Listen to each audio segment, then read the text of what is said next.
10 ते 15 मिनिटं आपण याला चांगलं उकळून घेतलेलं आहे। आता हे आपला कोलंबीचा रस्सा खाण्यास तयार। नमस्कार, मेजवानी घरची चव मध्ये आपलं स्वागत आहे। आज तुम्हाला कोलंबीचा झणझणीत कोलंबीचा रस्सा कसा करायचा हे दाखवणार आहे। हे पहा, या कोलंबी घेतलेल्या आहेत, स्वच्छ केलेल्या आहेत धुवून वगैरे। आणि आता या कोलंबीच्या झणझणीत रस्स्यासाठी आपल्याला लागणार साहित्य पाहूया। आता हे मी भाजून 1 वाटी खोबरं घेतलेलं आहे सुकं, लसणाच्या पाकळ्या 10-12, घरचा होममेड मसाला आहे, 2 टमाटर मध्यम आकाराचे आहेत, 1 कोकमा आहेत आणि कोथिंबीर आणि चवीनुसार आपल्याला मीठ। तर आता आपण हे प्रथम वाटण करून पातेल्यात आता तेल गरम करण्याकरता ठेवलेलं आहे आणि आपला हे वाटण वाटून तयार झालेलं आहे। आता आपण तेलामध्ये हे परतून घेऊ। हे बघा, तेल गरम झालेलं आहे। असं आपण वाटण केलेला मसाला चांगला परतून घ्यायचा, त्यात एकजीव झालं पाहिजे।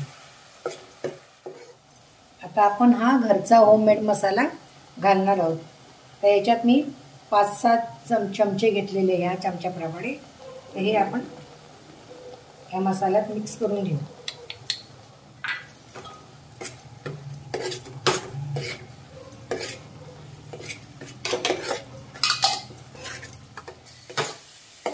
हे बघा, आता आपला हा मसाला सगळा मिक्स झालेला आहे।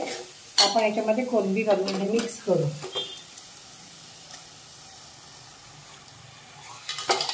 कोलंबी आपण व्यवस्थित मिक्स करून घेऊ।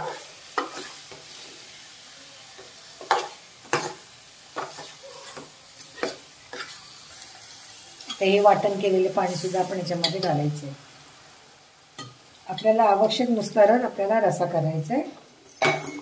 जेवढा आपल्याला लागेल तेवढाच आपल्याला रस्सा करायचा आहे। तर हे मी जरा व्यवस्थित मसाल्यामध्ये मिक्स करून घेते। हे बघा, हे मिक्स झालं। आता आपण कोकमा आपली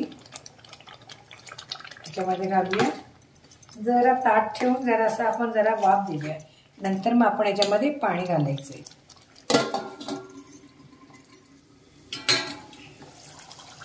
हे बघा, आता आपलं कसं मस्तपैकी तर्री आलेली आहे आणि याच्यामध्ये मसाला सगळा वेगळा लागलेला, याला कोलंबीला लागलेला। आता आपल्याला आवश्यकतेनुसार आपल्याला याच्यामध्ये पाणी घालायचं आहे। तर मी याच्यामध्ये पाणी घालते, हे गरम केलेलं पाणी आहे।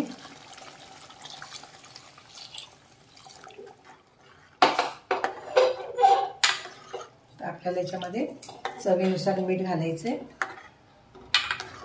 आपल्याला मीठ घालायचं चवीनुसार। याला छानपैकी उकळी आणायची 10-15 मिनिटं। हे बघा, आता आपल्या कोलंबीच्या रश्श्याला चांगली उकळी आलेली आहे। 10 ते 15 मिनिटं आपण याला चांगलं उकळून घेतलेलं आहे। आता हे आपला कोलंबीचा रस्सा खाण्यास तयार झालेला आहे।